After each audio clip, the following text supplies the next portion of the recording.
Notre partage de ce jour tourne autour d'un thème précis, mais c'est la continuité de ce que nous avons déjà partagé depuis le début du mois.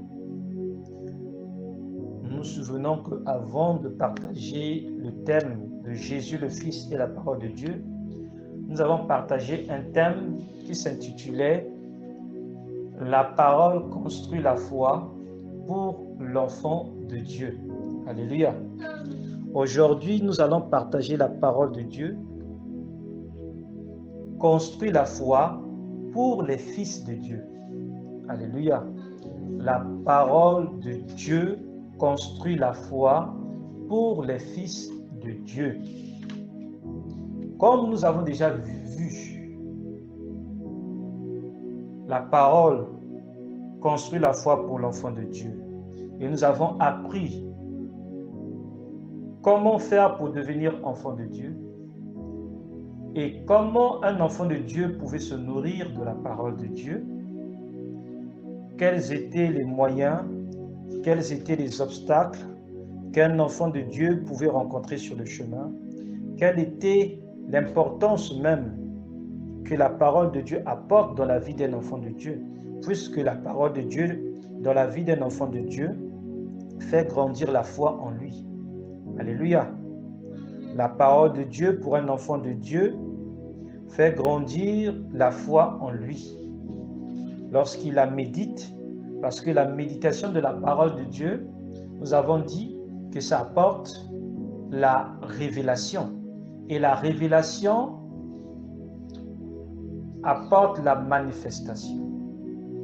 Donc, tout enfant de Dieu a le pouvoir d'imposer les mains à un malade et le malade guérit. Tout enfant de Dieu a le pouvoir d'ordonner à un esprit impur de quitter le corps et l'esprit impur va obéir. Tout enfant de Dieu a le pouvoir au nom de Jésus-Christ de ressusciter les morts. Alléluia. Tout enfant de Dieu étant confronté à un empoisonnement peut sortir de cet empoisonnement-là indemne. Donc, tout enfant de Dieu qui a cru en Jésus et qui est né de nouveau, qui est rentré dans les eaux du baptême, a le pouvoir d'accomplir ces œuvres-là. Alléluia. Voilà. Aujourd'hui, nous allons voir quelque chose encore qui va nous aider à comprendre qu'un enfant de Dieu ne va pas rester toujours enfant de Dieu à se nourrir du lait. Un enfant de Dieu est appelé à grandir. Alléluia. Nous tous, nous avons vécu une expérience humaine où nous sommes nés d'une mère et d'un père et nous sommes venus au monde étant des bébés. Alléluia. Tout le monde est venu au monde étant bébé, même le Seigneur Jésus. Et nous avons vécu une croissance au fil du temps qui nous a permis de passer de l'âge d'enfance, de l'adolescence, jusqu'à l'âge de majeur. Alléluia. Donc, c'est la même chose aussi qui se présente dans le sens spirituel des choses au sein de l'Église, dans la vie d'un enfant de Dieu lorsqu'il devient un fils de Dieu.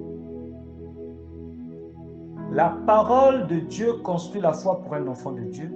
La parole de Dieu construit aussi la foi pour un fils de Dieu. Alléluia. Puisque ce n'est que par sa parole que tout a été fait. Alléluia. Rien de ce qui a été fait n'a été fait sans la parole de Dieu. Donc, enfant de Dieu, fils de Dieu, la parole de Dieu nous concerne. Alléluia. Et parmi les passages bibliques aujourd'hui que nous allons parcourir, nous allons méditer le livre de Psaume 119, versets 103 à 104. Psaume 119, versets 103 à 104. Nous allons voir aussi Psaume 25, verset 10. Nous allons voir le livre de Proverbes 4, verset 10. Je reprends Psaume 119, verset 103 à 104. Psaume 25, verset 10. Proverbe 4, verset 10. Et Proverbe 4, verset 20 à 22. Alléluia. Proverbe 4, verset 20 à 22. Nous allons comprendre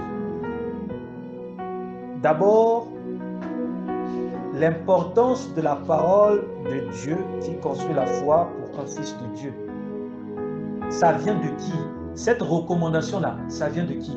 Est-ce que ça vient d'un pasteur? Est-ce que ça vient d'un prophète? Est-ce que ça vient d'un apôtre? Est-ce que ça vient d'un évangéliste? Est-ce que ça vient d'un docteur?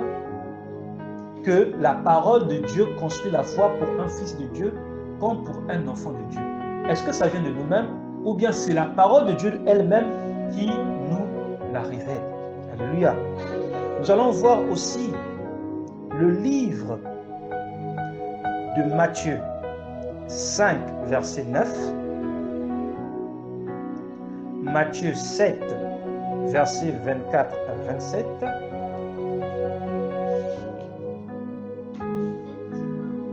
Matthieu 7,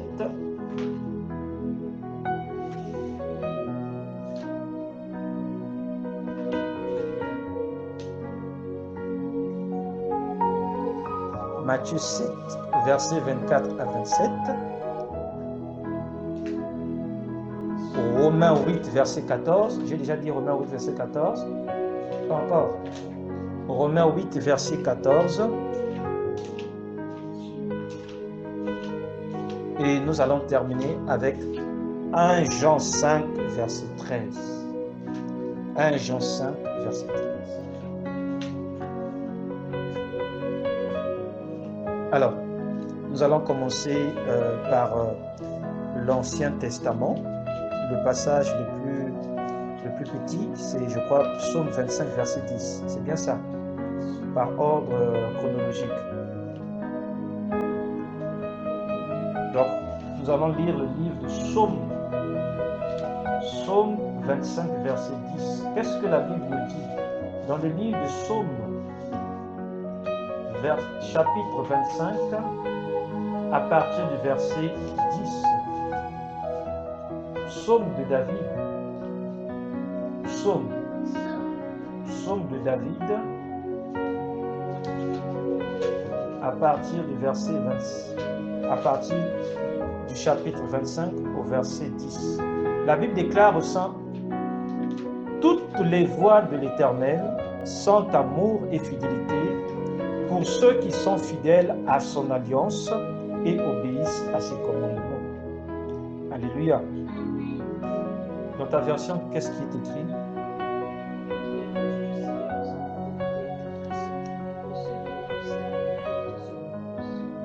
Amen. Toutes les routes. C'est une bonne interprétation. Alors, Janelle, toi, tu es dans quel livre là? Le livre de Psaume, pas le livre de Lamentation. C'est le livre de Psaume. Cherche Psaume. Il n'y a pas Psaume dans sa version. Bon, donc tu vas lire avec moi. Donc, le livre de Psaume 25, verset 10 nous révèle que toutes les voies de l'Éternel sont amour et fidélité pour ceux qui sont fidèles à son alliance et obéissent à ses commandements. Nous allons lire le livre de Psaume 119, verset 103 à 104. Psaume 119, verset 103 à 104. Qu'est-ce que la Bible déclare? La Bible déclare dans le livre de Psaume 119, verset 103 à 104, que ta parole est douce à mon palais. Elle est meilleure que le miel, et j'acquiers du discernement grâce à tes ordonnances. C'est pourquoi je déteste tout sentier mensonger.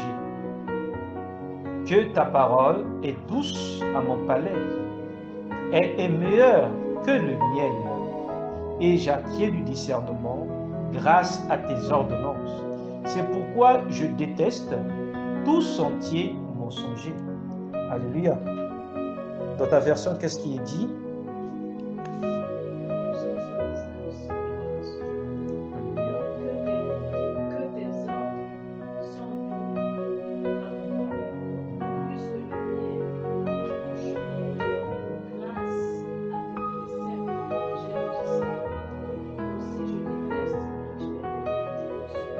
Amen.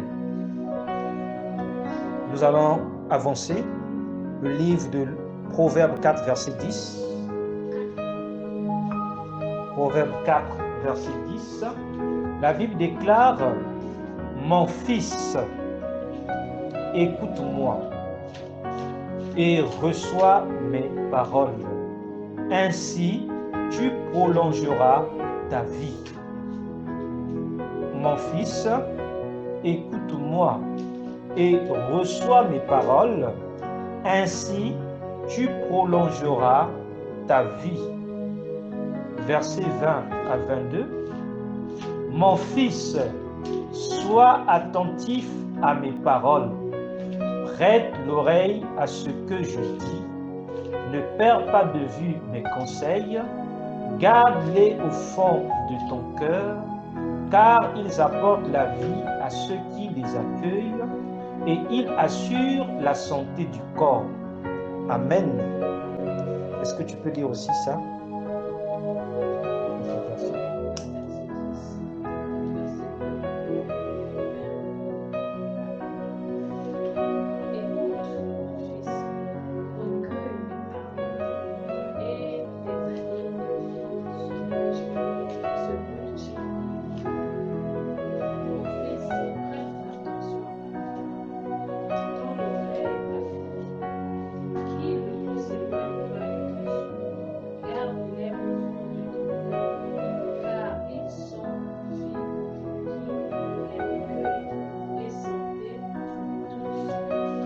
Amen. Amen. Alors, nous allons continuer à lire parce que la chose commence à déjà se construire. Alors, nous allons lire le livre de Matthieu 5, verset 9, pour la gloire de Jésus. Matthieu 5, verset 9. La Bible déclare dans le livre de Matthieu 5, verset 9, ce qui suit. Heureux ceux qui répandent autour d'eux la paix, car Dieu les reconnaîtra pour ses fils. Alléluia. Matthieu 5, verset 9. Heureux ceux qui répandent autour d'eux la paix, car Dieu les reconnaîtra pour ses fils.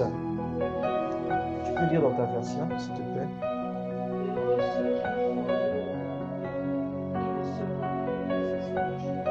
Amen. Alors, nous allons parcourir le livre de Matthieu 7, versets 24 à 27. Matthieu 7, versets 24 à 27. La Bible déclare ceci. C'est pourquoi celui qui écoute ce que je dis et qui l'applique ressemble à un homme sensé qui a bâti sa maison sur le roc. Il a plu à verse, les fleuves ont débordé, les vents ont soufflé avec violence, ils se sont déchaînés contre cette maison. Elle ne s'est pas effondrée, car ses fondations reposaient sur le roc. Mais celui qui écoute mes paroles sans faire ce que je dis ressemble à un homme assez fou pour construire sa maison sur le sable. Il a plu à verse, les fleuves ont débordé, les vents ont soufflé avec violence, ils se sont déchaînés contre cette maison, elle s'est effondrée et sa ruine a été complète. Alléluia. Nous pouvons relire ça dans ta version.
Alléluia. Nous allons parcourir le livre de Romains 8, verset 14. La Bible déclare dans le livre de Romains 8, verset 14, nous sommes en train de voir qu'il y a un cheminement logique sur les différents versets et sur le thème « La parole de Dieu construit la foi pour les fils de Dieu ». Le livre de Romains 8, verset 14 déclare ceci. « Car ceux qui sont conduits par l'Esprit de Dieu sont fils de Dieu. » Alléluia. « Car ceux qui sont conduits par l'Esprit de Dieu sont fils de Dieu. » Romains 8, verset 14. Dans ta version, qu'est-ce qui te dit? En effet, ceux-là sont fils de Dieu qui sont conduits par l'Esprit de Dieu. Alléluia. Alors, nous allons terminer avec le livre de 1 Jean 5, verset 13. Et nous allons commencer la prédication. 1 Jean 5, verset 13. 1 Jean 5, 1 Jean 5, verset 13. Dans ta version, qu'est-ce qu'il dit?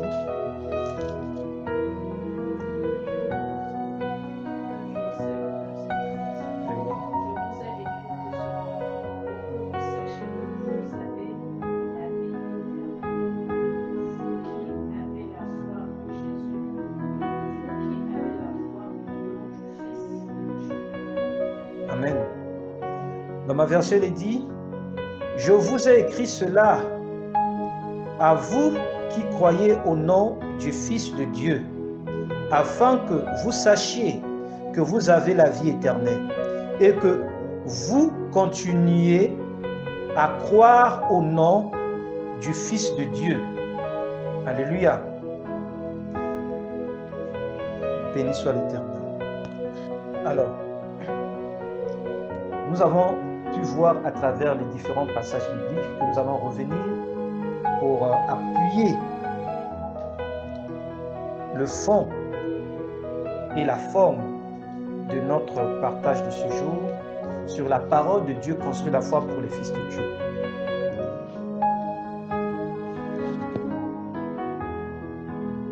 Le Seigneur Jésus-Christ, étant le Fils de Dieu, est aussi la parole de Dieu. Alléluia. Ça, nous le savons, nous les connaissons et nous le vivons. Ce qui nous permet aujourd'hui, étant fils de Dieu, d'être appelés fils de Dieu, c'est lorsque nous appliquons la parole de Dieu sans se remettre en question. Alléluia.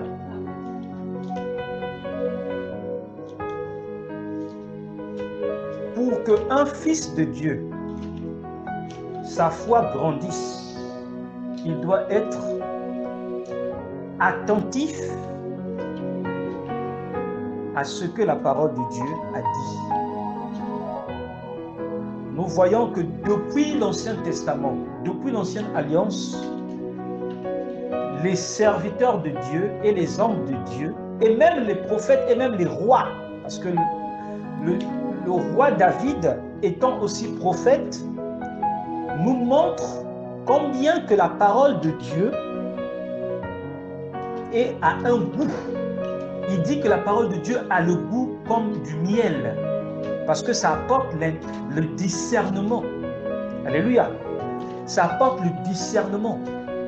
Donc l'obéissance à la parole de Dieu pour un fils de Dieu est une qualité première. La première qualité d'un fils de Dieu face à la parole de Dieu, c'est l'obéissance à cette parole. Alléluia. Le terme obéissance, là, nous devons souligner ça parce que du début jusqu'à la fin, nous allons nous apercevoir que tout enfant de Dieu tout fils de Dieu qui est conduit par l'Esprit de Dieu est censé manifester l'obéissance. On ne peut pas être considéré comme étant fils de Dieu sans pourtant manifester l'obéissance à la parole de Dieu. Est-ce que nous sommes ensemble? On ne peut pas être considéré comme étant fils de Dieu sans pourtant obéir à la parole de Dieu. Ce n'est pas possible. Ce n'est pas possible. Puisque le livre de Psaume 25, verset 10 nous dit que toutes les voies de l'Éternel sont amour et fidélité pour ceux qui sont fidèles à sa parole et qui obéissent à sa parole. Dans ma version, il est dit que toutes les voies de l'Éternel sont amour et fidélité pour ceux qui sont fidèles à sa parole. Alléluia. Je vais encore redire ça. La Bible déclare que toutes les voies de l'Éternel sont amour et fidélité pour ceux qui sont fidèles à son alliance et obéissent à ses commandements. Nous voyons que le Seigneur Jésus, qui est la parole de Dieu, nous demande d'être fidèles à ce que lui, il a dit, à ses instructions, à ses voies, à sa vérité. Et la fidélité à sa parole, la fidélité à ce qu'il a dit, oblige Dieu d'être fidèle à ses enfants et à ses fils. Est-ce que nous sommes ensemble? Oui. C'est-à-dire l'obéissance à la parole de Dieu, l'obéissance à la mise en pratique de la parole de Dieu oblige Dieu de se souvenir de ses fils. Est-ce qu'on se comprend? L'obéissance à la parole de Dieu pour tout fils de Dieu oblige Dieu de se souvenir de ses enfants et de manifester toujours son amour et sa fidélité. Alléluia. Parce que le Dieu que nous croyons, c'est un Dieu qui est amour et c'est un Dieu qui est fidèle. Alléluia. Le Dieu que nous croyons, c'est un Dieu qui est amour et c'est un Dieu qui est fidèle. C'est pourquoi lui-même, il le dit encore dans sa parole que toutes ces voies, parce qu'il dit toutes ces voies, toutes les voies de l'Éternel sont amour et fidélité pour ceux qui sont fidèles à son alliance et obéissent à ses commandements. Donc l'obéissance pour tout enfant de Dieu à travers la parole de Dieu fait grandir la foi en lui. L'obéissance à la parole de Dieu de tous les fils de Dieu fait grandir la foi en eux, en nous, en lui, en elle. Tout fils de Dieu qui obéit à la parole de Dieu. Obéir à la parole de Dieu, nous avons vu dans le livre de Proverbes 4, verset 10, produit une longue vie. Alléluia. Proverbe 4, verset 10 nous enseigne que l'obéissance, être attentif, parce que être attentif, c'est aussi être obéissant. Et être obéissant à la parole de Dieu apporte une longue vie à celui qui l'écoute. Alléluia. Donc, la longévité de tout fils de Dieu réside dans l'obéissance à la parole de Dieu. Est-ce que nous sommes ensemble? La longévité de la vie de tout fils de Dieu, parce que là il dit mon fils, mes fils, chers fils, écoutez-moi et recevez mes paroles, ainsi tu prolongeras ta vie. Cela dit que la parole de Dieu elle-même produit en nous une longévité. Alléluia. Lorsque nous obéissons à elle, lorsque nous marchons dans ses voies. Et le verset 20 nous conforte encore davantage. Mon fils, sois attentif. Être attentif, c'est d'avoir toujours un regard sur la parole de Dieu, sur ce que Dieu a dit à travers sa parole. Il y a l'éducation que nous avons reçue des parents, il y a l'éducation que nous avons reçue à l'école, il y a l'éducation que nous avons reçue à la rue, mais l'éducation que la parole de Dieu nous donne, c'est celle-là qui donne la longévité de la vie. Alléluia. Il dit dans le verset 20, « Sois attentif à mes paroles, prête l'oreille à ce que je dis, ne perds pas de vue mes conseils, garde-les au fond de ton cœur, car ils apportent la vie à ceux qui les accueillent et ils assurent la santé du corps. » Le livre de Proverbes 4, versets 20 à 22, et si on va même jusqu'à la fin, jusqu'à 24, c'est un passage qui est non seulement un médicament, non seulement un enseignement, non seulement une exhortation, non seulement une mise en garde, mais aussi une révélation. Je vais donner un petit témoignage. En 2022, je ne sais pas si c'est 2022 ou 2021, je crois que c'est 2022, j'avais un frère, un compatriote, frère, collègue, donc il a touché tous les niveaux. Et actuellement, il est ici à Dakar. Il est venu ici à Dakar. Il était en France, il est venu ici à Dakar. Il m'appelle un jour pour me dire, « Rama, comment tu vas ?» Je dis, « Oui, je vais bien. » Comment se porte la famille? La famille se porte bien. Et quand je lui demande aussi ses nouvelles, il me dit que j'ai le Covid. Et il me donne les symptômes, comment le Covid se manifeste dans la vie d'une personne. Mais moi, je suis ici à Dakar. Mon frère est en France.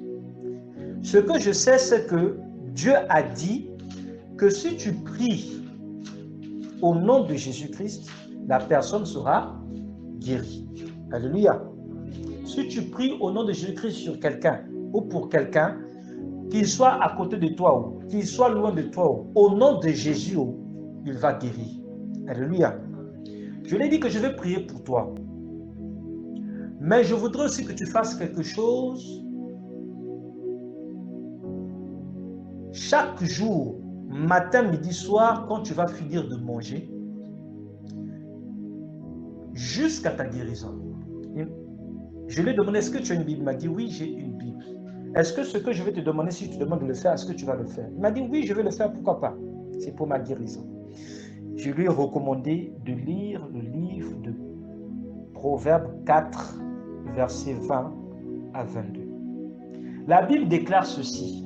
« Mon fils, sois attentif à mes paroles, prête l'oreille à ce que je dis, ne perds pas de vue mes conseils, garde-les au fond de ton cœur, car ils apportent la vie à ceux qui les accueillent et ils assurent la santé du corps. » Qu'est-ce qui assure la santé du corps? Ce qui assure la santé du corps, c'est la parole de Dieu. Et à quel moment la parole de Dieu assure la santé du corps? Lorsque la personne est malade et que la personne a besoin de guérison. Alléluia.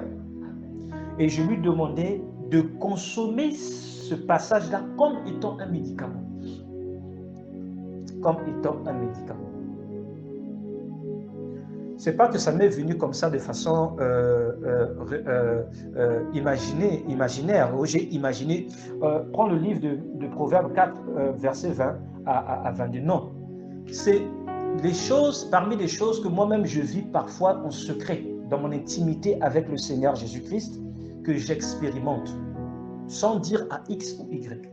Parce qu'avant de dire à quelqu'un de faire quelque chose, il faudrait qu'au préalable, toi-même, tu as vécu la chose. Alléluia. Et il le faisait chaque fois qu'il mangeait. Il prenait la parole de Dieu comme étant un médicament, matin, midi, soir.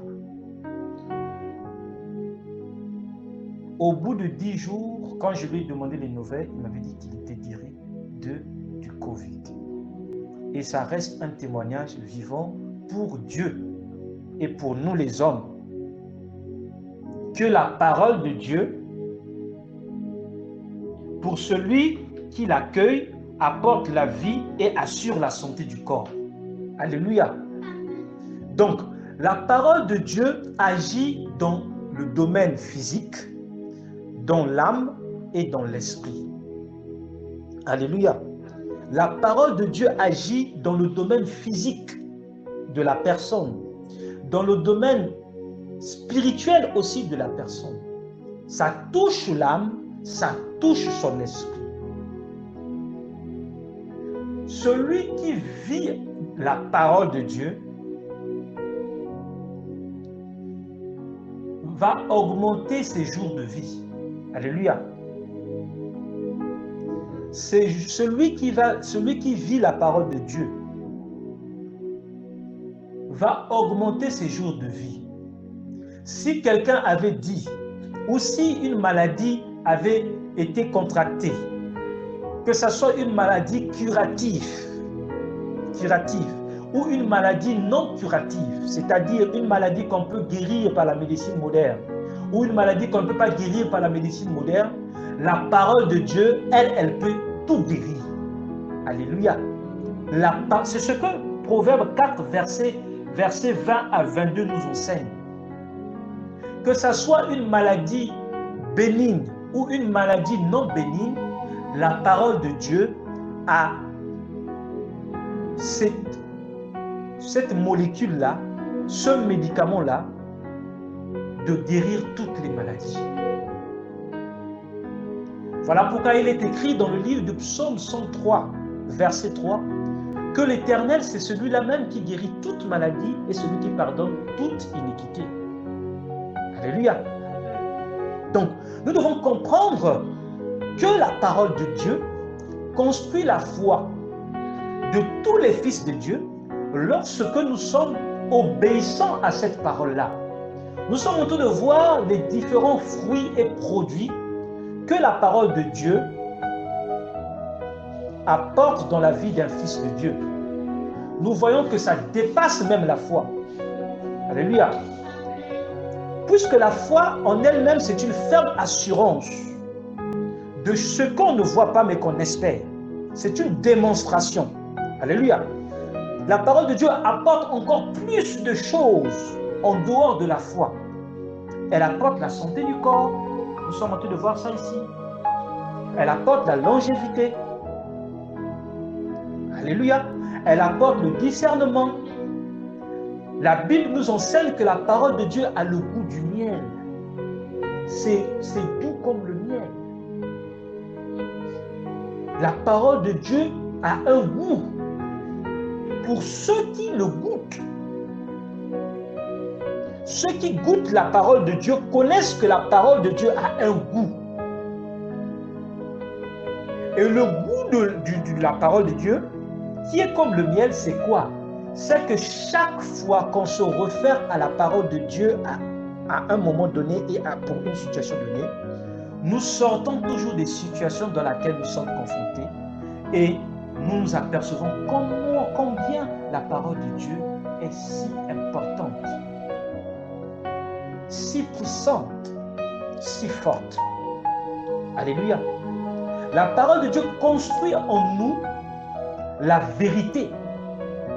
Nous avons vu dans le livre de Psaume 119, versets 103 à 104, que pour celui qui obéit à la parole de Dieu, déteste le mensonge. Alléluia. La parole de Dieu en nous construit la vérité. Alléluia. La parole de Dieu dans un fils de Dieu construit la vérité. Et nous savons qu'un fils de Dieu, c'est celui-là qui a la capacité de discerner ce qui est bien et ce qui est mal, ce qui est bon et ce qui n'est pas bon. Et l'apôtre Paul va même encore plus loin, que celui qui marche à travers la parole de Dieu, celui qui donne sa vie pour la parole de Dieu, Dieu lui donne la capacité de discerner ce qui est bon pour Dieu, ce qui est agréable à Dieu et ce qui est parfait pour Dieu. Romains 12, versets 1 à 2. La Bible déclare ceci, on peut le lire, pour qu'on comprenne que là, il s'agit des fils de Dieu. La parole de Dieu en nous donne le discernement de connaître ce qui est bon pour Dieu, ce qui est agréable pour Dieu et ce qui est parfait pour Dieu. En quelque sorte, un fils de Dieu connaît ce que Dieu veut. Alléluia. Un fils de Dieu connaît ce que Dieu veut. Forcément, puisqu'il vit la parole de Dieu. Et la parole de Dieu, c'est Dieu lui-même. Alléluia. Romains 12, versets 1 à 2. À moins que je me trompe. Romains 12, versets 1 à 2. Qu'est-ce que la Bible déclare? Je vous invite donc, frères. Quand il dit frère, il ne s'agit plus d'enfants de Dieu. Hein. Là, il s'agit des fils de Dieu. Alléluia. Des personnes qui sont matures, des personnes qui vivent la parole de Dieu, des personnes obéissantes aux voix de Dieu. Alléluia. Je vous invite donc, frères, à cause de cette immense bonté de Dieu, à lui offrir votre corps comme un sacrifice vivant, saint, qui plaise à Dieu. Verset 2. Ce sera là, de votre part, un culte spirituel. Ne vous laissez pas modeler par le monde actuel, mais laissez-vous transformer. Qu'est-ce qui transforme? C'est la parole de Dieu. Alléluia. Ce n'est que la parole de Dieu qui transforme. Laissez-vous transformer par le renouvellement de votre pensée pour pouvoir discerner la volonté de Dieu, ce qui est bon, ce qui plaît, ce qui lui plaît et ce qui est parfait. Alléluia. Donc, nous avons la révélation que la parole de Dieu nous donne la capacité de discerner la volonté de Dieu. Non seulement ce qui est bon, mais également ce qui lui plaît, mais enfin ce qui est parfait pour Dieu. Alléluia.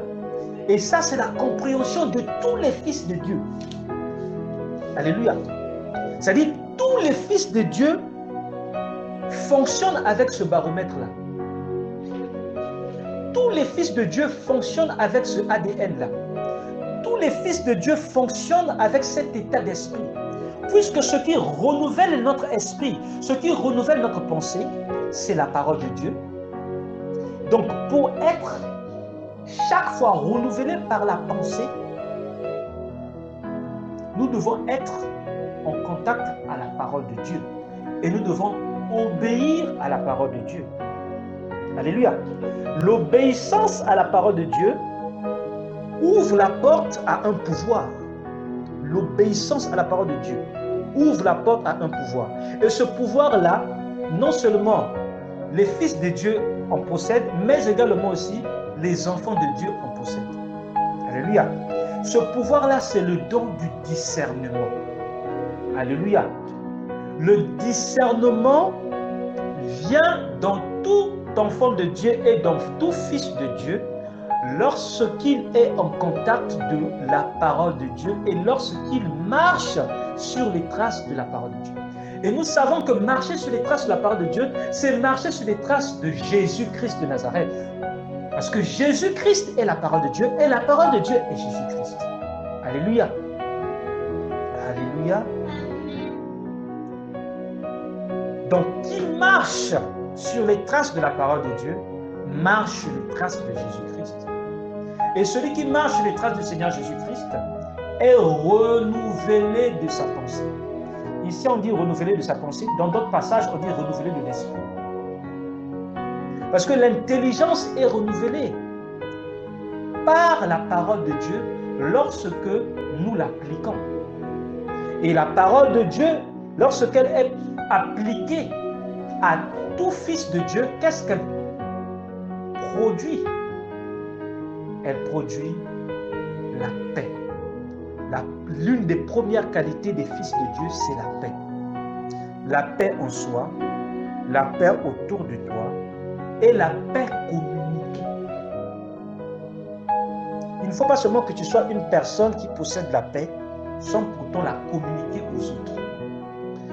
Un fils de Dieu, non seulement il a la paix en lui, mais il a la capacité de communiquer la paix autour de lui.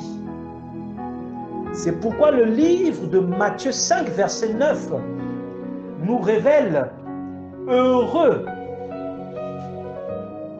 ceux qui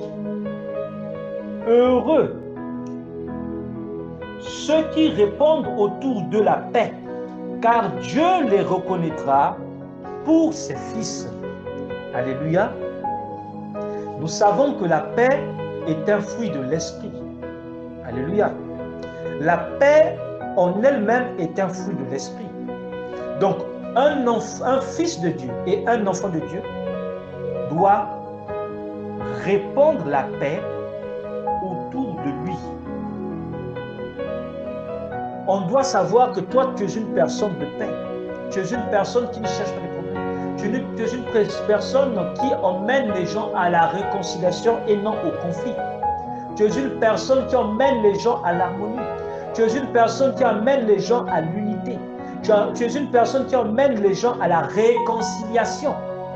Tu n'es pas une personne qui emmène les gens à la division, à la séparation, au divorce, au conflit. Mais tu es une personne qui invite les autres à se tourner vers le Seigneur Jésus, à marcher sur les traces du Seigneur Jésus, à pratiquer le bien, à produire des bons fruits. Alléluia. Donc, tout fils de Dieu est ambassadeur de la paix. C'est ce qu'il faut comprendre. Tous les fils de Dieu sont des ambassadeurs de la paix. Le fils de Dieu qui prône la guerre au lieu de la paix, ça, c'est pas un fils de Dieu. Ça, c'est pas un fils de Dieu. C'est un fils de l'ennemi. C'est un fils du diable. Le fils de Dieu qui vient séparer un couple, ça, c'est pas un fils de Dieu. Le fils de Dieu qui vient séparer une famille, ça, c'est pas un fils de Dieu. Le fils de Dieu, c'est celui qui emmène la paix, même là où il y a le conflit. Alléluia. Il emmène la réconciliation là où il y a la séparation. Il emmène l'harmonie là où il y a les conflits. Donc, un fils de Dieu est un ambassadeur de la paix. Puisque la paix en lui est un fruit, est une qualité, est une vertu, donc ce n'est pas un problème pour lui de communiquer cela aux autres. Communiquer la paix à sa femme, communiquer la paix à son enfant, communiquer la paix autour de lui. Quand tu communiques la paix autour de toi, les autres sont en paix, tout le monde est en paix. Mais qui va encore critiquer l'autre? Qui va vouloir l'autre? Qui va en vouloir à l'autre? Personne. Et le monde peut avancer dans un climat de paix que dans un climat de guerre. Alléluia. Donc, il est strictement important de saisir que pour reconnaître un fils de Dieu, c'est par la qualité de la paix qu'il a et qu'il a la capacité de répondre autour de lui, de fortifier, de consoler, de reconforter, d'intercéder même et de prier pour l'autre. Alléluia. Ce ne sont pas des discours, ce sont des applications. C'est-à-dire la paix ne se limite pas seulement à une assurance que tout va bien. Non, la paix c'est une démonstration aussi. Tu es en paix, tu as la capacité de prier pour une personne qui souffre. Tu es en paix, en toi tu as la capacité de consoler une personne qui pleure. Tu es en paix, tu as la capacité de fortifier une personne même à distance. Alléluia. Alléluia. Et l'une des qualités que les hommes de paix, les fils de Dieu ont, c'est quoi? C'est que beaucoup des fils de Dieu sont des confidents. Vous allez remarquer ça. Beaucoup des fils de Dieu sont des confidents. Beaucoup viennent vers les fils de Dieu qui procurent la paix pour se confier en eux. Tu as l'impression que la personne, tu l'avais connue depuis longtemps, tu lui confies des secrets que tu n'avais même pas révélés à ton père et à ta mère ou même à ta femme. Mais c'est à lui que tu vas confier ces choses-là. Pourquoi? Parce que l'aura de la paix qui dégage autour de lui t'apporte l'assurance. Alléluia. Alléluia. Donc, nous devons comprendre que lorsque le Seigneur Jésus-Christ dit que heureux ceux qui répondent autour de la paix, ça ne se limite pas seulement à une paix de joie, une paix de confort, une paix que rien ne manque à la maison. Non, c'est un état d'esprit. C'est un état d'être. Qu'il n'y a rien dans le cœur qui peut me perturber. Que je suis un fruit qui procure la paix, la joie, l'harmonie autour de moi. Que je ne suis pas une personne qui produit la division autour de moi. Que je ne suis pas une personne qui produit les conflits autour de moi ou la guerre autour de moi. Mais je suis le produit d'une réconciliation, de l'amour, de la paix, de la joie. Alléluia. Et nous voyons que dans la paix, une personne obéissante est censée être toujours en paix. C'est ce qui est extraordinaire. La parole de Dieu est liée en elle-même. On va voir qu'une personne qui est obéissante à la parole de Dieu, l'obéissance, ça produit toujours la paix. Mais la désobéissance, ça produit toujours l'inconfort. Celui qui est obéissant est fidèle. Celui qui est désobéissant est infidèle. C'est des choses qui vont de ensemble. Hein? La fidélité est un fruit de l'esprit. Alléluia. Mais dans la fidélité, il y a l'obéissance. Alléluia. Dans la fidélité, il y a l'obéissance. Et dans l'obéissance, ça procure la paix.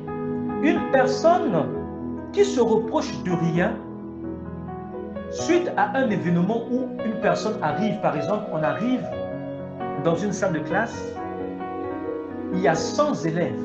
Et dans les 100 élèves, 99 élèves ont triché et un seul n'a pas triché. Lorsque le professeur fait la correction, il a la capacité de discerner celui qui n'a pas triché. Et il a la capacité de discerner ceux qui ont triché. Voilà pourquoi on ne peut pas tromper le Seigneur Jésus. On ne peut pas le tromper.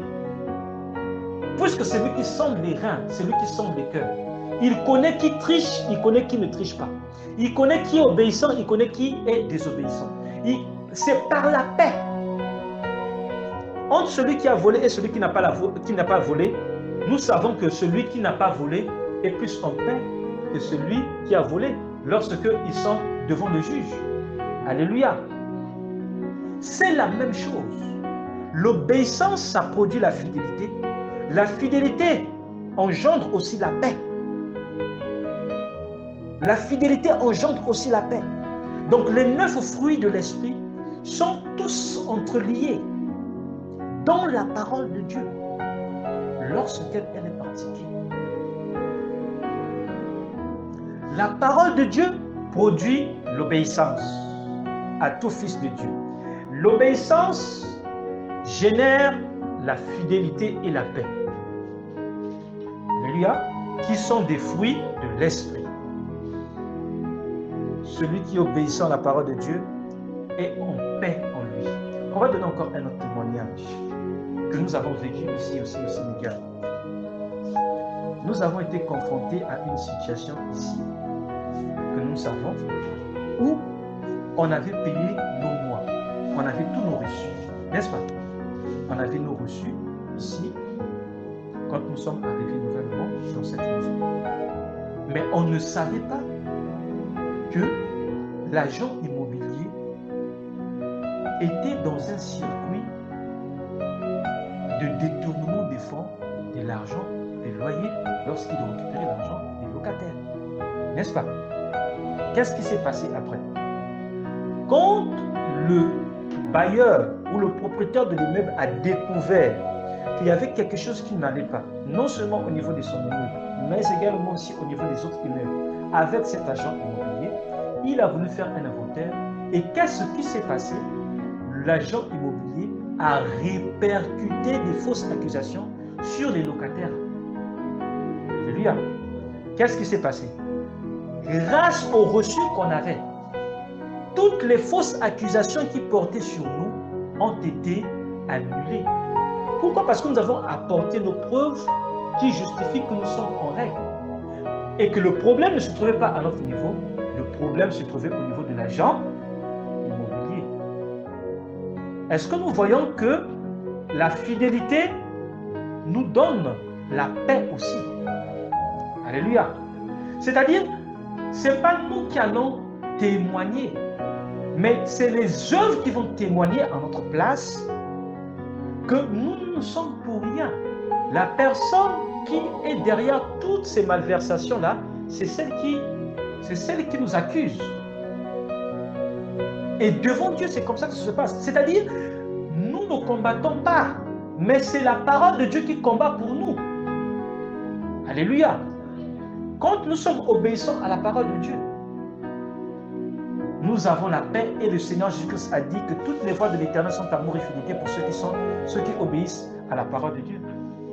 Alléluia. Donc, la parole de Dieu, lorsque nous obéissons à la parole de Dieu, elle produit la paix et l'obéissance est synonyme à la fidélité. Tu ne peux pas dire que tu es fidèle et tu n'es pas obéissant. Ce n'est pas possible. L'obéissance est liée à la fidélité. Tu ne peux pas dire que tu es infidèle et puis que tu dis que tu es obéissante. Non, ce n'est pas possible. Tout est lié. Tout est lié. Obéissance, paix, fidélité. Parole de Dieu, obéissance, paix, fidélité. Tout est lié. Les fruits de la parole de Dieu, les fruits de la parole de Dieu ou les fruits de l'esprit, c'est la paix et la fidélité. Et d'autres encore. Alléluia. Mais c'est à nous de manifester cette obéissance en pratiquant la parole de Dieu. Celui qui pratique la parole de Dieu, c'est celui-là que le Seigneur Jésus-Christ considère comme étant fidèle. Alléluia. Ce n'est pas le contraire. Celui qui est considéré comme étant obéissant à la parole de Dieu, c'est celui-là qui pratique la parole de Dieu. Le Seigneur Jésus-Christ considère celui qui est fidèle, celui qui obéit à la parole de Dieu. Ce n'est pas le contraire. Celui qui n'obéit pas à la parole de Dieu est infidèle devant les yeux de Dieu. C'est ce qu'il faut comprendre. Et c'est ce que nous devons savoir. C'est simple, c'est clair. C'est simple, c'est clair. Celui qui désobéit à la parole de Dieu est considéré comme étant infidèle devant Dieu. Celui qui obéit à la parole de Dieu est considéré comme étant fidèle devant Dieu. Alléluia. Et c'est clair. Donc, tout le monde peut savoir s'il est fils de Dieu ou s'il n'est pas fils de Dieu.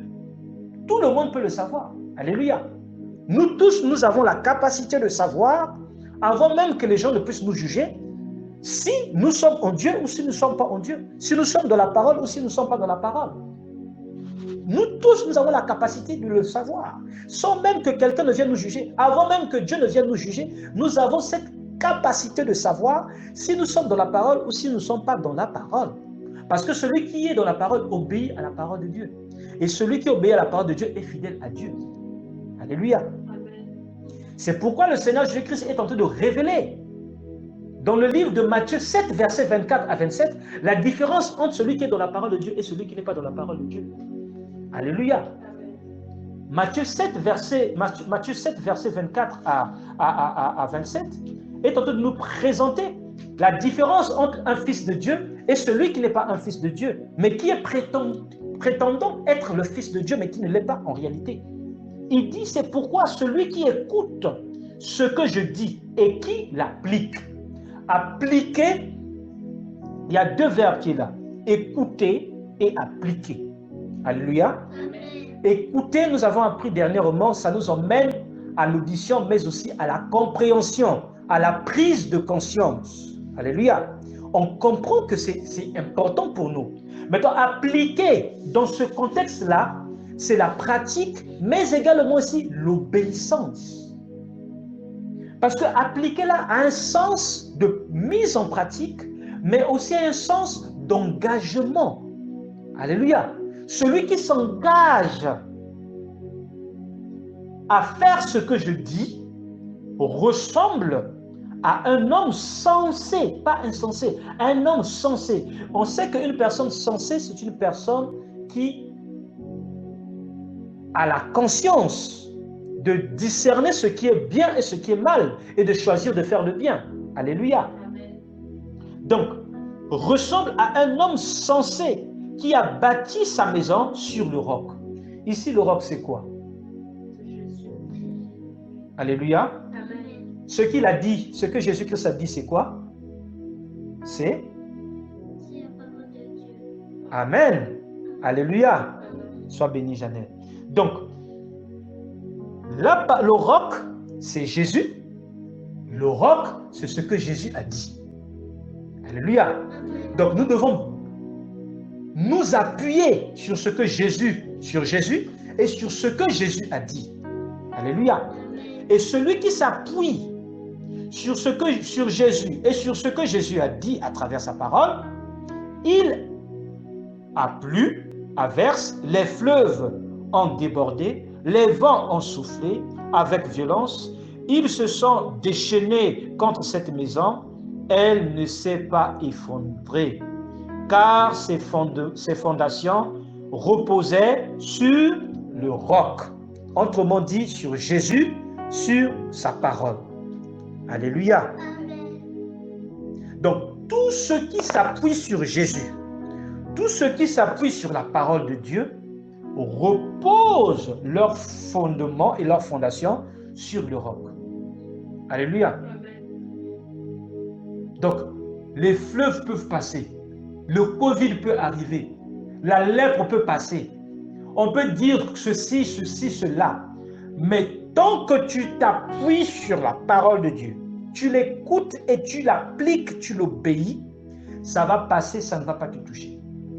Alléluia. Amen. Alléluia. Amen.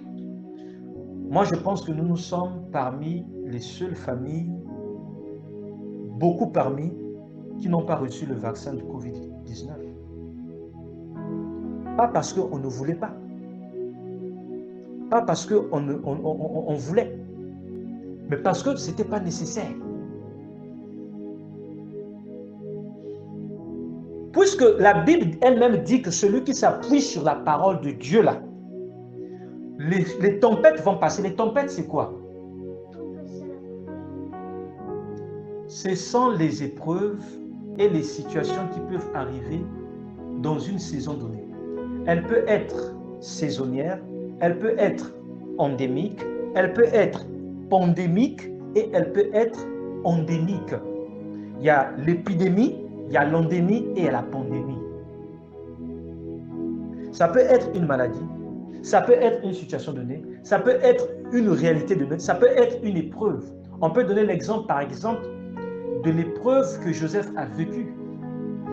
Joseph a été vendu par ses frères. Alléluia. Joseph a été nounou. N'est-ce pas? Dans la maison de qui? Mais il était un majordome. Il était un boy. Bon, voilà, peut-être le terme de nouveau c'est trop dit, mais il était un boy. N'est-ce pas? Malgré que Joseph était boy et la femme de son patron l'a convoité, cela n'a pas empêché Joseph de demeurer fidèle à la parole de Dieu. N'est-ce pas? Joseph a été fidèle à la parole de Dieu devant la tentation. Alléluia. Et la fidélité de Joseph l'a conduit où? En prison. Puisqu'il était accusé à tort sans raison. N'est-ce pas? Joseph étant en prison a été fidèle à la parole de Dieu. Alléluia. Et le ministère de Joseph a commencé à quel moment? Est-ce que c'est à la maison lorsqu'il était boy? Est-ce que c'est quand il était jeté, il était jeté dans le puits, ou bien il était vendu par ses frères, ou quand il était en prison? Le ministère de Joseph a commencé à partir de quel moment? En prison. Nous savons que le ministère de Joseph a commencé en prison. Lorsqu'il était approché par deux personnes qui lui ont confié leurs rêves.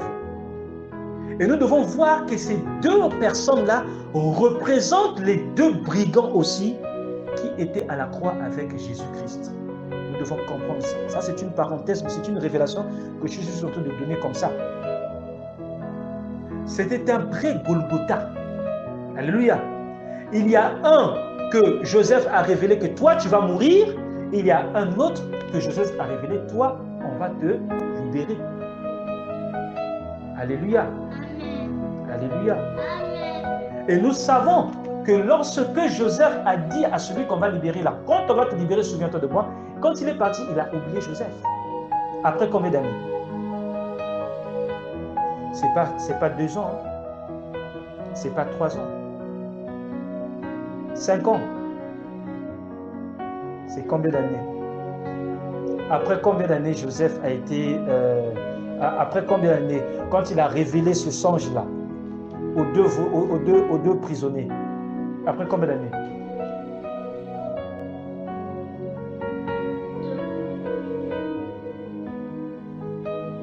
Après combien d'années? Après combien d'années, Jeannette?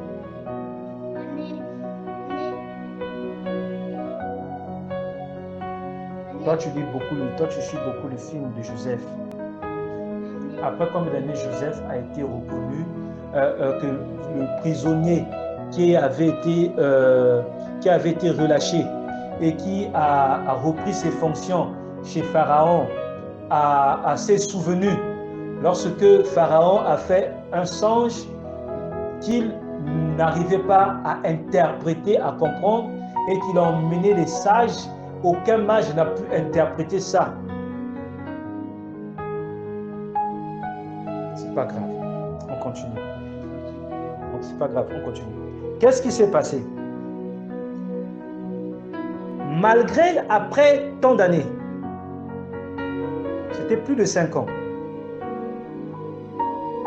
La Bible parle de 11 ans.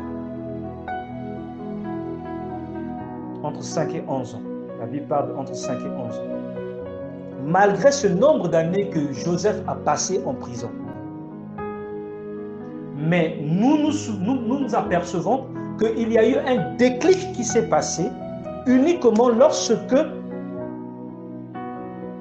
Pharaon a fait un songe et qu'il n'y avait personne pour interpréter ce songe-là, et que le serviteur de Pharaon s'est souvenu que lui, s'il a été libéré un jour, c'était grâce à l'interprétation que Joseph avait eu à faire dans la prison entre ces deux prisonniers-là.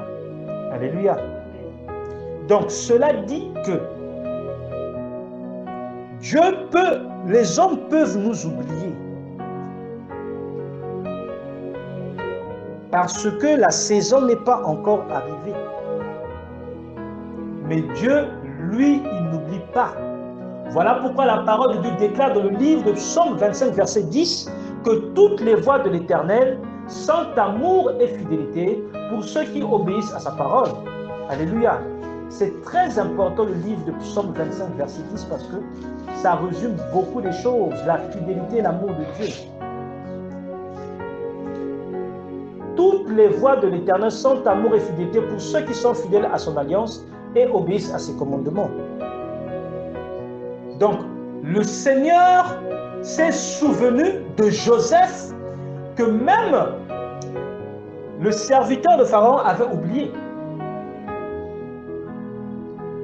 Le Seigneur a créé les conditions en passant par un songe que les mages de Pharaon, quand on dit les mages de Pharaon, ça veut dire les sorciers, les occultistes, les magiciens, les astrologues, les médiums n'ont pas pu interpréter le songe de Pharaon. C'est là où le serviteur de Pharaon va se souvenir, oh, en fait, il y avait quelqu'un qui avait interprété mon rêve en prison. Alléluia. Donc nous voyons que Dieu est fidèle à ceux qui sont fidèles à sa parole. Dieu, lui, n'est pas un menteur. Ce qu'il a dit, il accomplira. Alléluia. Ce que Dieu a dit, il accomplira. Personne ne va changer ça. Ce que Dieu a dit, il accomplira. C'est à nous maintenant d'être fidèles à sa parole. Il y a une responsabilité qui est bilatérale et réciproque. Dieu est déjà fidèle, c'est à nous d'être fidèles comme lui à travers sa parole. Si nous demeurons dans sa parole et que sa parole demeure en nous, que nous pouvons demander tout ce que nous voudrons et cela nous sera accordé. C'est clair, Dieu est déjà fidèle. C'est à nous d'être fidèles à lui. Alléluia. Donc, le livre de Matthieu 7, versets 24 à 27, nous présente les qualités d'un fils de Dieu et les qualités d'un fils qui n'est pas de Dieu. Alléluia. Un fils qui n'est pas de Dieu, c'est celui qui a écouté, mais qui n'a pas appliqué. Il a quand même écouté. Il a entendu, il a compris, il a analysé. Oui, amen. Mais il n'a pas appliqué. C'est ça la différence entre un fils de Dieu et un fils qui n'est pas de Dieu. Un fils de Dieu, c'est celui qui écoute et qui applique ce que Jésus-Christ a dit et ce que la parole de Dieu dit, par le biais de l'obéissance, sans remettre en question la parole. Un fils qui n'est pas de Dieu, c'est celui qui écoute, mais qui n'applique pas, qui fait autre chose. Et au moment venu, qu'est-ce qu'il dit? Dieu, tu m'as oublié. Mais Dieu ne t'a pas oublié. C'est toi qui n'as pas appliqué la parole de Dieu. Est-ce que nous sommes ensemble? Donc, le Seigneur Jésus-Christ est en train de nous dire que la conséquence de celui qui n'écoute pas la parole de Dieu est très très grave. Est très très grave. Qu'est-ce qu'il dit? Mais celui qui écoute mes paroles sans faire ce que je dis, faire c'est quoi? C'est appliquer, non? C'est obéir, non? Donc sans faire ce que je dis ressemble à un homme assez fou. Donc il considère même que ce fils de Dieu là, qui n'applique pas ce que le Seigneur Jésus-Christ a dit, est synonyme à un fou qui a construit sa maison sur le sable. Il a plu à verse, les fleuves ont débordé, les vents ont soufflé avec violence, ils se sont déchaînés contre cette maison, il s'est effondré et sa ruine a été complète. Est-ce que nous voyons la différence entre un fils de Dieu et un fils de Dieu qui n'écoute pas la parole de Dieu? Est-ce que nous voyons la différence? Voilà. Donc il y a une différence entre un fils de Dieu et un fils qui n'écoute pas et qui n'applique pas la parole de Dieu. Il y a une différence entre un fils de Dieu qui écoute et qui fait, et il y a une différence entre un fils de Dieu qui écoute et qui ne fait pas. Un fils de Dieu qui écoute et qui fait le Seigneur Jésus-Christ le qualifie comme étant un homme sensé. Alléluia. Un fils de Dieu qui écoute, mais qui ne fait pas, le Seigneur Jésus-Christ le considère comme étant un homme fou. Nous voyons la différence, non? Alléluia. Donc, la parole de Dieu construit la foi pour les fils de Dieu à tous ceux-là qui écoutent la parole de Dieu et qui l'appliquent. C'est hier ou avant-hier que une pensée m'est venue. Mais en question, sous forme de question. Est-ce que tu as suffisamment de foi pour croire qu'une personne qui est gravement malade peut guérir? Et pourtant, c'était une question qui était venue dans l'esprit, dans le cœur. Mais j'ai déclaré ça par la bouche. J'ai dit oui, j'ai assez de foi de croire qu'une personne qui est malade, peu importe l'état de sa maladie, de retrouver la guérison. Alléluia. C'est ça la foi, qui est une ferme assurance. Pourquoi? Parce que le Seigneur Jésus-Christ a dit que lui guérit toute maladie. Donc il faut croire à ça sans défaut. Sans défaut. Croire que Jésus-Christ guérit toute maladie et sa parole est vérité. Alléluia. Et nous allons terminer avec le livre de 1 Jean 5, verset 13. 1 Jean 5, verset 13 nous dit ceci. 1 Jean 5, verset 13 nous dit ceci.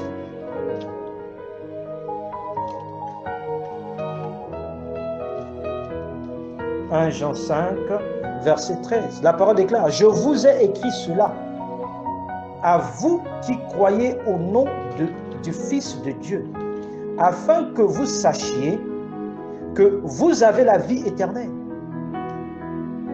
et que vous continuez à croire au nom du Fils de Dieu. » Je reprends. « Je vous ai écrit cela, à vous qui croyez au nom du Fils de Dieu, afin que vous sachiez que vous avez la vie éternelle et que vous continuiez à croire au nom du Fils de Dieu. » Alléluia. Quel est le nom du Fils de Dieu? Jésus est qui? Alléluia. Nous continuons à croire en Jésus qui est le Fils de Dieu à travers sa parole. C'est ça le secret. Lorsque nous croyons au Fils de Dieu, en Jésus-Christ à travers sa parole, il y a deux choses que nous téléchargeons. Nous téléchargeons la puissance, nous téléchargeons la sagesse. Alléluia. Nous devons comprendre ça. Parce que nous n'avons pas reçu un esprit de timidité. C'est un esprit de force. Alléluia. Et de puissance et de sagesse que nous avons reçu. Jésus-Christ représente l'esprit de puissance et de sagesse. Alléluia. Lorsque nous croyons en Jésus, au Fils de Dieu, qui est Jésus-Christ, à travers sa parole, en écoutant et en pratiquant, de manière surnaturelle, spirituelle, nous téléchargeons par la parole de Dieu la sagesse et la puissance. Alléluia. Nous téléchargeons la sagesse et la puissance. La puissance représente la force. Alléluia. La puissance représente la force. La sagesse, ça représente le caractère. Autrement dit, la sagesse représente le caractère de Christ et la puissance, ça représente quoi? La prière. Alléluia. Je reprends. Lorsque nous croyons au Fils de Dieu, qui est Jésus-Christ, à travers la parole de Dieu, nous téléchargeons la puissance et la sagesse. Alléluia. La puissance représente la force. Alléluia. La sagesse représente le caractère. Alléluia. Le caractère, autrement dit, c'est la sagesse. La puissance, autrement dit, c'est l'autorité. Et nous avons autorité au nom de Jésus-Christ de marcher sur tous les serpents, sur tous les scorpions et sur toute la puissance de l'ennemi, et rien ne pourra nous nuire.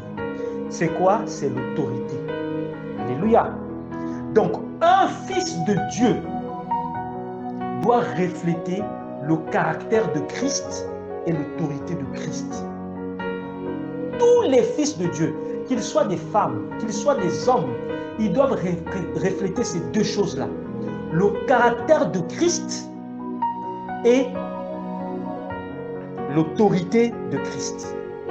Le caractère renvoie à la sagesse,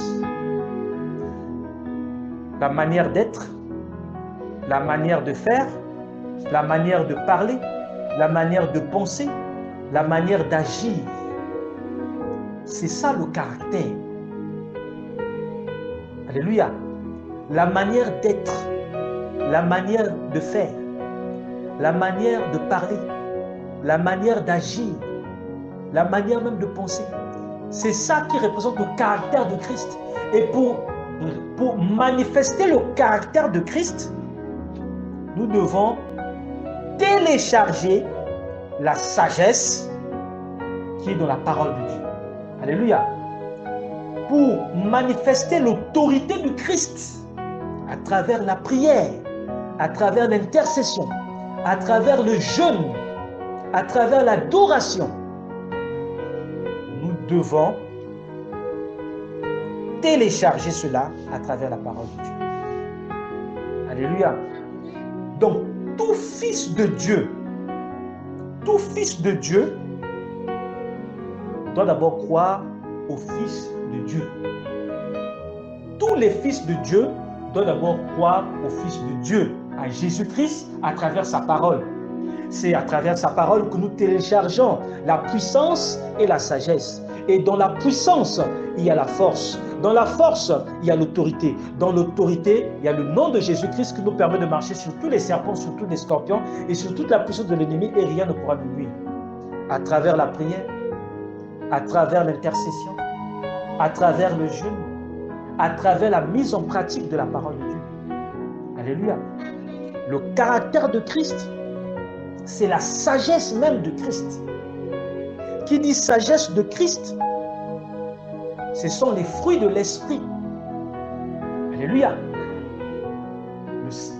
La manière d'être, j'ai dit la manière de faire, la manière de parler, la manière d'agir, tout ça, les 9 fruits de l'esprit, en nous permet d'agir de manière aimable devant Dieu et devant les hommes. Alléluia. Alléluia. Béni soit l'Éternel, c'était le partage d'aujourd'hui.